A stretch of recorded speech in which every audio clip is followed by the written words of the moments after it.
Vamos iniciar então a gravação do nosso encontro. Muito bem, hoje nós vamos falar então sobre aspectos culturais durante o período Vargas, tá?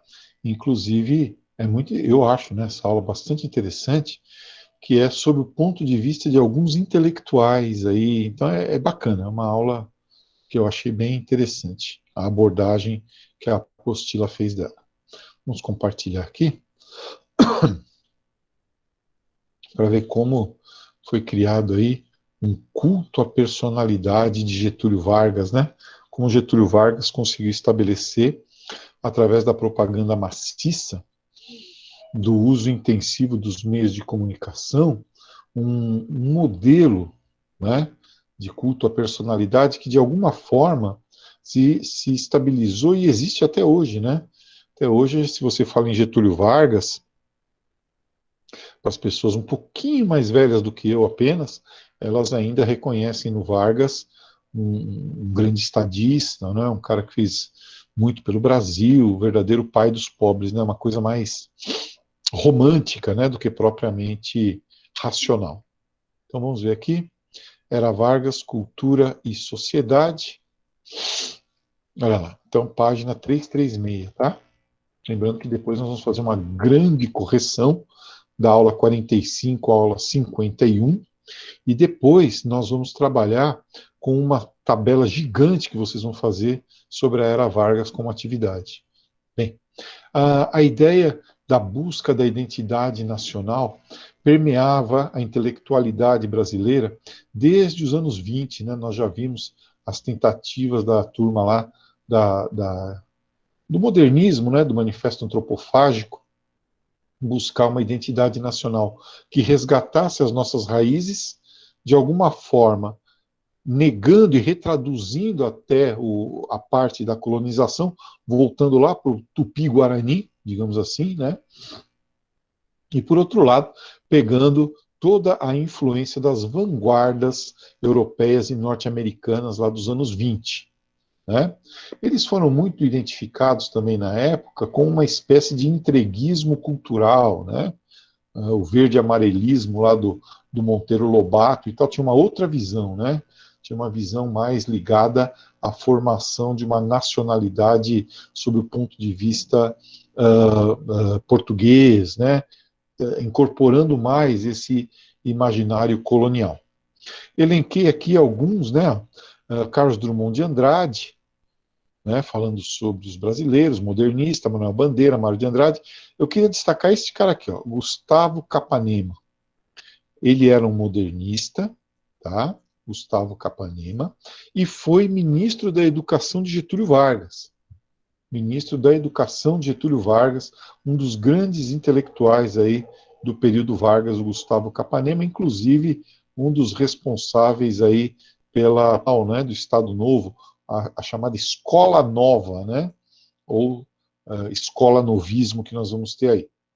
Já pelos anos 30, ou a partir dos anos 30, né, o Vargas no poder, consolidado, ele vai utilizar então o DIP, o Departamento de Imprensa e Propaganda, para gerar esse culto ao líder, né, para poder guiar a nação brasileira em busca do seu destino, tá?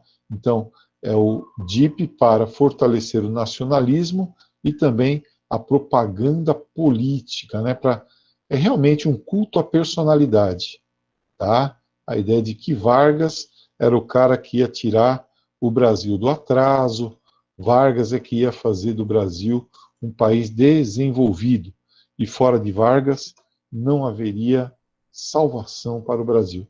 A grande data do Estado Novo, né, já falamos sobre isso, era sempre o 1º de maio, né, quando haviam desfiles cívicos e quando Vargas anunciava algumas leis aí trabalhistas, tá? As tarefas fundamentais do DIP, né, era então essa difusão da ideologia estado-novista, ok? Ligando-se à questão da propaganda, projetando a imagem do Brasil, tá? E também criando uma imagem do Brasil e projetando essa mesma imagem que era criada, uma dialética interessante aí da propaganda, né?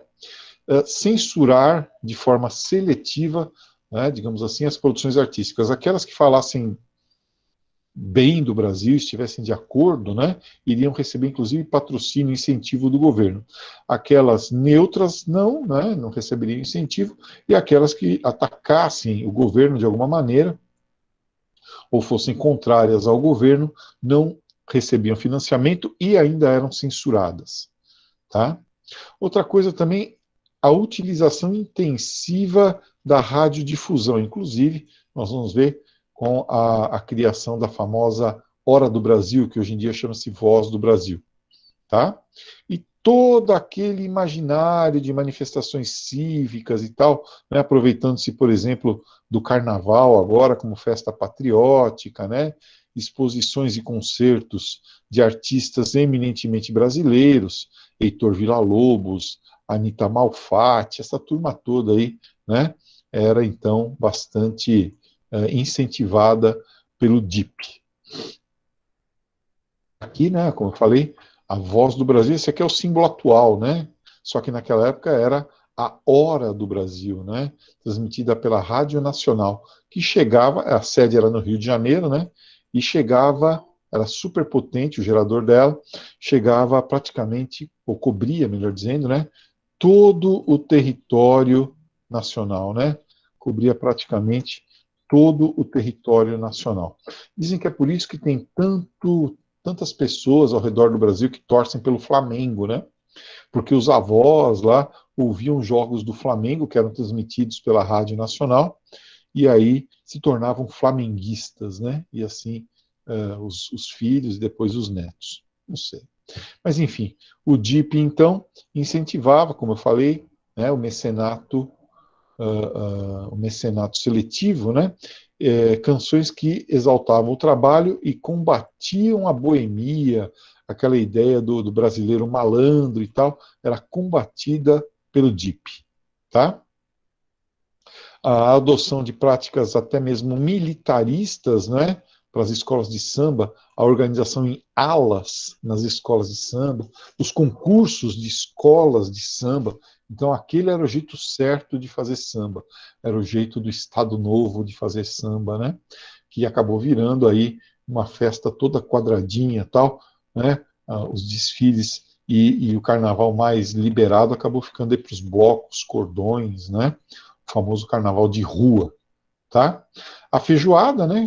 Como já falei sobre isso, como prato nacional, tá? Símbolo da mistura de etnias, o branco do feijão e o preto, não, o branco do arroz e o preto do feijão, né? O verde da couve e o amarelo da farofa ou o amarelo da laranja, que também acompanhava a feijoada, que acompanha ainda a feijoada, né?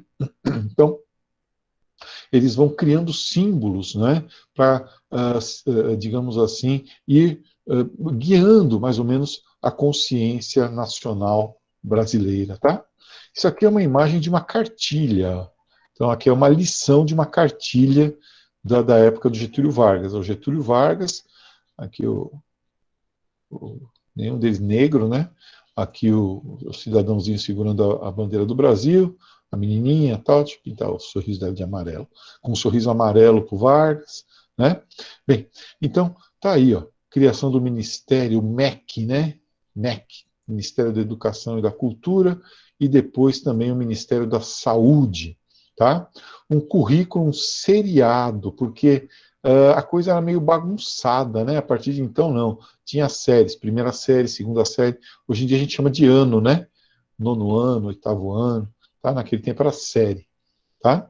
A ideia do controle da frequência com punição para os pais que não mandassem os filhos para a escola.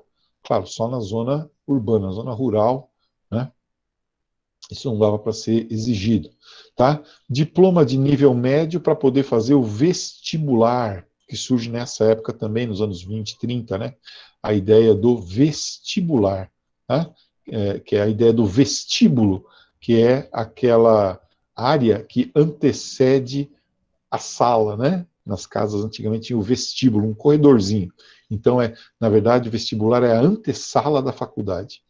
Antes, você só prestava lá o exame, se você passasse, pronto. Agora não, você teria que ter obrigatoriamente o ensino médio, né, que se falava na época o colegial para poder fazer isso. Surge também as ETs, né? Escolas Técnicas Industriais, surge também o Sistema S, com SESI, Senai, Senac, né? Nessa época, para formar rapidamente mão de obra para a industrialização.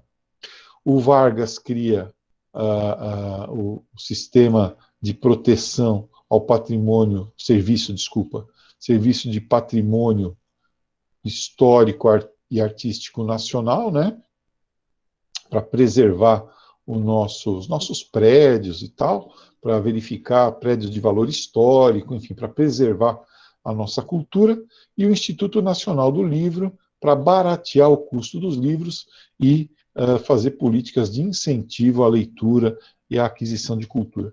Isso tudo também quem fez foi o Roosevelt, lá nos Estados Unidos. Bom, erudito ou popular, né? Ó, nas rádios, principalmente na Rádio Nacional, nós tínhamos música erudita, né? Música clássica, tá? Música clássica, né? Com intérpretes nacionais, mas música clássica. E em outras rádios, nas rádios populares, nós tínhamos o samba, né? As marchinhas, o samba, o bolero nos anos 50 também fez muito sucesso, anos 40, 50, tá? E programas de clássico literário. Então, hoje, na rádio, nós teremos a leitura de um capítulo de Machado de Assis no livro Quincas Borba, né? Ou Memórias Póstumas de Brás Cubas, enfim, tá? E isso era interpretado como se fosse um teatrinho, uma novela, né? Por falar em teatro também, nós tínhamos o teatro de revista, a ideia de acostumar o brasileiro com o teatro, não através de peças shakespearianas, né, mas de um teatro mais de entretenimento, que discutia de uma forma até bem humorada os acontecimentos, até políticos, né, de uma certa forma, desde que não de forma muito contundente, né, até acontecimentos políticos eram discutidos no teatro de revista, onde havia também shows musicais com as mulheres mais bonitas da época, né? As chamadas vedetes, né? E dessas vedetes, a mais bonita era Virginia Lane. Virginia Lane. Bom, mas tinha muitas vedetes, né? Tinha Adelaide Quioso, tinha outras lá, tá? Então, esse era o teatro de revista e o incentivo ao cinema nacional, né? Aproveitando-se, inclusive, logo depois da guerra e durante a guerra também lá na Europa, que cineastas italianos, franceses, mesmo cineastas e teatrólogos poloneses vinham aqui para o Brasil para fugir da guerra. E aí eles precisavam trabalhar e o governo contratava eles, né, técnicos e tal, né, para poder fazer essa indústria cinematográfica. Eu coloquei aqui uma imagem do pavilhão Vera Cruz, lá de São Bernardo do Campo, onde estava instalado o maior, ainda tem esse pavilhão Vera Cruz, perto da Faculdade de Direito de São Bernardo, o maior, digamos assim, estúdio brasileiro, né? Em São Paulo era Vera Cruz, e lá no Rio de Janeiro era a Instituto Atlântida, Estúdios Atlântida, né? Que faziam aí, principalmente chanchadas, né? Comédias e tal. Bom, aqui, na política, nós tínhamos o radiojornalismo do Repórter Esso, o primeiro a dar as últimas, né? Olha aí, o rádio se popularizou demais. As casas todas tinham rádio. Eram umas caixonas, assim, que ficavam na sala, né? E aí a família se reunia para ouvir programas de rádio. Eram programas de auditório, eram programas de humor, como Balança Mas Não Cai, por exemplo, né? Enfim, o PRK5, né? Tinha vários programas assim, né? Também radionovelas, como teve uma radionovela que durou 5 anos, né? O Direito de Nascer. E na parte de noticiário, o Repórter Esso, tá? O Repórter Esso, olha aí, ó, que se caracterizava pela isenção. Então ele não opinava, era só uma leitura factual do que estava acontecendo para poder passar credibilidade, né? A neutralidade aí, tanto quanto possível, né? A neutralidade na leitura da notícia. Aqui um item especial, né? Para a Voz do Brasil, só para lembrar que era uma programação obrigatória que todo mundo desligava, né, quando começava a passar. Era o famoso fala sozinho, né, exaltando aí a figura do Getúlio Vargas, que existe até hoje, né. Então é isso, tá? Esses exercícios eu peço também que vocês façam. Não precisam ainda se mobilizar para fazer nenhum tipo de resumo, nada, porque nós vamos trabalhar ainda essa tabela aí que eu estou falando. Quem tiver dúvida pode me mandar. Até amanhã. Boa sorte e fique com Deus. Tchau, tchau.